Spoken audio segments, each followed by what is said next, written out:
When it comes to uncovering and dissolving our limiting beliefs, a lot of people have this desire, but they don't know where to start. Today, I want to share an acting exercise with you that I've learned in an acting class that can be used for this purpose exactly.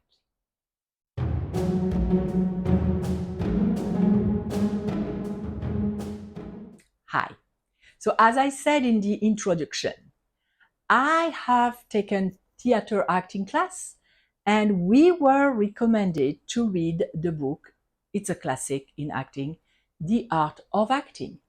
And in that book, Miss Adler, who was an acting teacher, I don't know if we say a teacher, but whatever, she was famous in the time to teach people to act, how to act.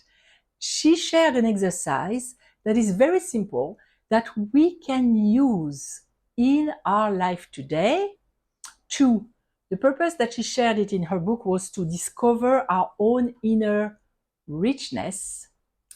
But what I want to share today is how to use it to discover our limiting beliefs and our empowering, how to magnify our empowering beliefs and emotions. So what is it? In the book, she asks you to start noticing in life what you like and what you dislike. So in the case of what you like, of course, it's going to be something positive. You're going to feel a very positive emotion. And that's the opportunity for you to magnify this emotion with noticing what you like. Let's say, I like to hear the sounds of birds singing in the morning. And if you want to go a level deeper, you can try to remember, when did that start? How old were you? What was going on?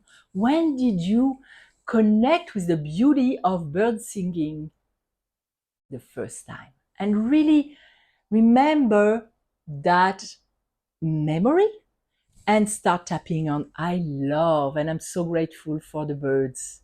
I remember when I was 7 being in my kitchen and my mom was opening the window. I loved hearing the birds and feeling the love of my mom. I loved drinking my hot cocoa. I'm so grateful for those moments. I'm so grateful for the songs that they're singing. I'm so grateful for the variety of birds and the variety of sounds. I am so grateful for birds singing. I'm so grateful for those moments with my mom. That's the positive way and the magnifying the positive emotions to really vibrate at that level as often as possible. Now, how to uncover limiting beliefs. So we talked about what we like. Now we are talking about what we don't like. For example, I don't like yellow cars. And when you connect with the yellow cars, connect with the emotion that you're experiencing. Why do you hate yellow cars? What does it mean about the person that is in there driving that yellow car that you don't like? It can be they have no taste. And when you were a kid, when you remember that, your parents told you that you had to have taste, you had to be cultivated. I don't know if you say that in English, that's totally Franglish.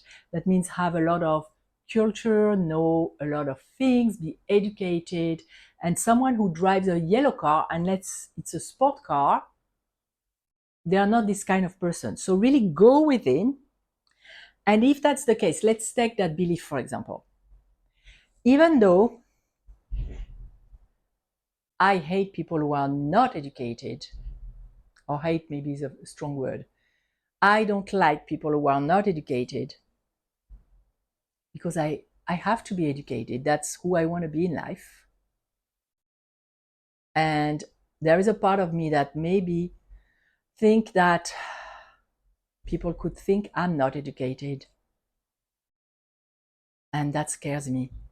Really go deep into, because if you can notice something in the world, you have it in you. If you were not afraid of not being perceived as a non-educated person, for example, you wouldn't even notice it. So even though I'm afraid that part of me is not educated enough and that people could perceive me as a non-educated person, I choose to love and accept myself completely. Even though I have this feeling in my stomach when I think that maybe some people could perceive me as not educated enough, I choose to love and accept myself completely. And then you go about it, this fear in my stomach of not being educated enough. What if I'm not educated enough? What if people perceive me as not educated enough? What if a part of me is stupid? Really go into your fear. And once you have lowered that with 1 or 2 rounds of tapping, go back to the memory. When did you hear that the first time? You have to be educated, or you have to be perceived as a person who's educated. Not being educated is unsafe, and that may be in totally different words, but that's the meaning behind it. It is not safe to not be educated. It is not safe for people to think you're stupid, etc. And really go back to that specific memory and tap on every detail that is triggering a negative emotion in your body. That is what we call in tapping the tell the story technique. You tell the story of the memory starting from before you were triggered, before you had that feeling in your stomach, to the first point in the story.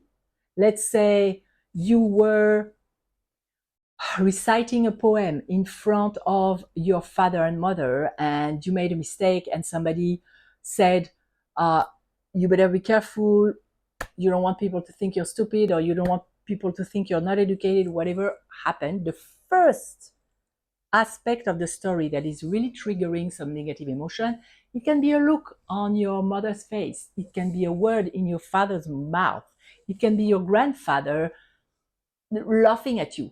Whatever happened, until you have tapped on it enough that you're neutral about it. And I will do a future video about that technique. But for now, returning back to our exercise, which is a gold mine, and plus, not only it's a gold mine to dissolving your limiting beliefs, it's a gold mine to know yourself and to realize how rich you are within. Like, when I teach women to love themselves, they don't even know what to love in themselves. They don't know what they like about themselves.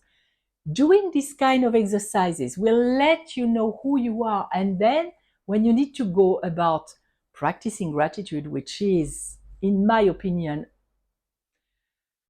a must, if you want to be happy in life, if you want to grow your abundance, if you want to grow your great feelings, if you want to be focused on what you have instead of what you don't have, you will know where to pick, and you will have aspects of you, details about yourself to tell you how great you are.